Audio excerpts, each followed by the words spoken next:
how do I get ready to depart the dock? All right, guys, let's break it down.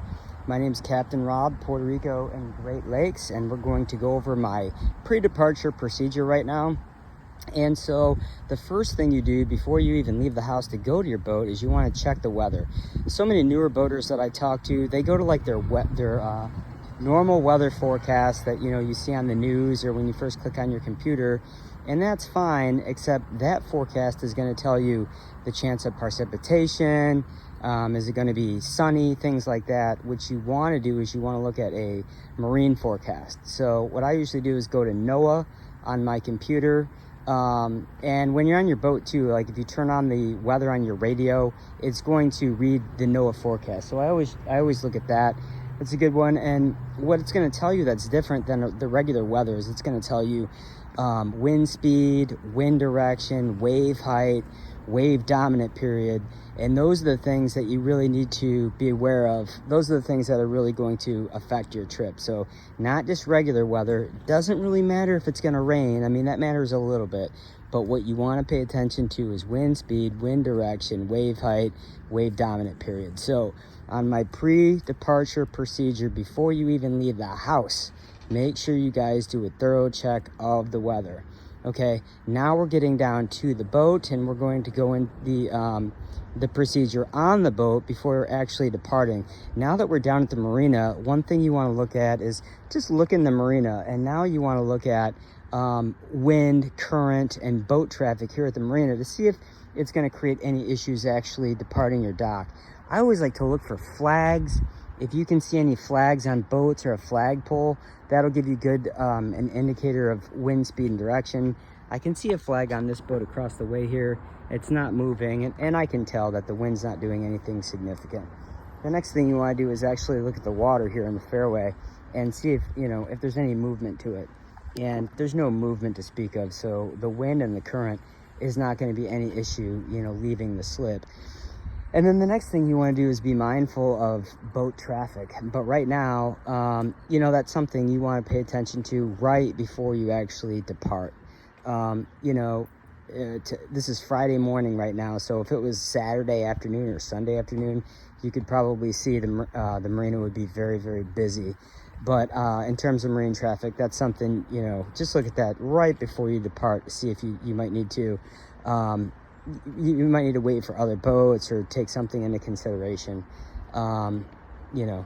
So now we're actually going to get on the boat, and we're going to go through our pre-departure procedure. That's actually going to be part 2. This is part 1 of the video. And so during that, I actually have a checklist that you can print if through my online course on the module that covers pre-departure procedure. Not sure if you guys are familiar with my online course or not, but my course is called Captain Rob's Boating Mastery. The link to that is basically in all my YouTube videos, my Facebook page, anywhere where I am, you'll find an easy link to that course. And what I do on that course is I provide a lot of checklists. I provide diagrams and cheat sheets and things like that that'll help you with every single module that we go over. I'm actually pre-selling that course right now for $99.95 to the first 100 people. The normal retail on that is $149.95 or $199.95. I haven't decided yet, but anyway, so for the pre-departure procedure module, there'll be a full checklist that you can print, and I would recommend you keep that on the boat and then just go through that item by item, and that'll make sure that you don't miss anything when you're departing. But this is the boat that I'm going to be running out today. You want to check things like you want to verify you have enough life jackets on board for everybody that's going out that day, because that number of people fluctuates. You want to make sure you have your throwable life preserver.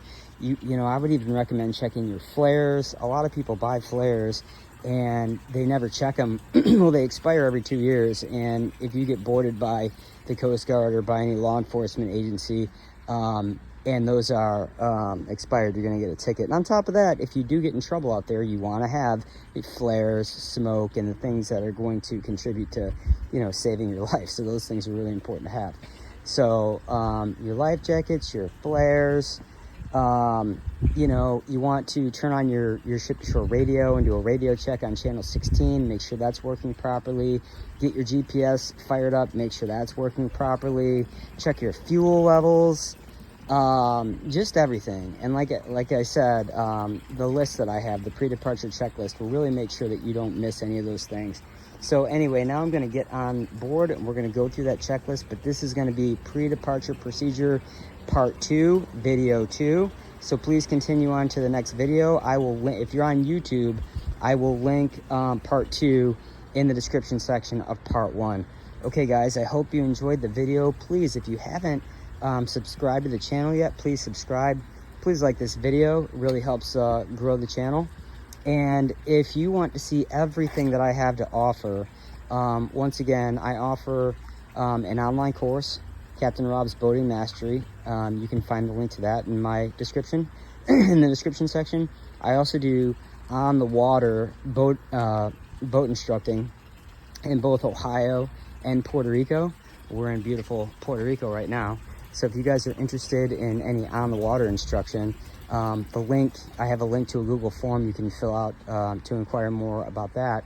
And then also, if you're a new boater, new boaters, they don't have any idea really what to buy. They know they got to buy lines and fenders and things like that, but they don't really know everything that should be on that vessel. I have a document on there of all Captain Rob's recommended boating gear, and on that document, everything that I recommend has they're all Amazon links, so you can easily go right to Amazon and purchase the products that I'm recommending. And yeah, I think that'll give you a lot of peace of mind, because again, people really don't know what they need to have on their boat. And so you know, I've kind of figured that out through my 20 years of experience, and all the products I have listed on there are products that I've used, that I trust, and so they're Captain Rob approved. So that being said, let's jump in this boat. Let's get into video number 2. Please continue to watch. Click the link to the second part of this video in the description. Captain Rob from Fajardo, Puerto Rico, out.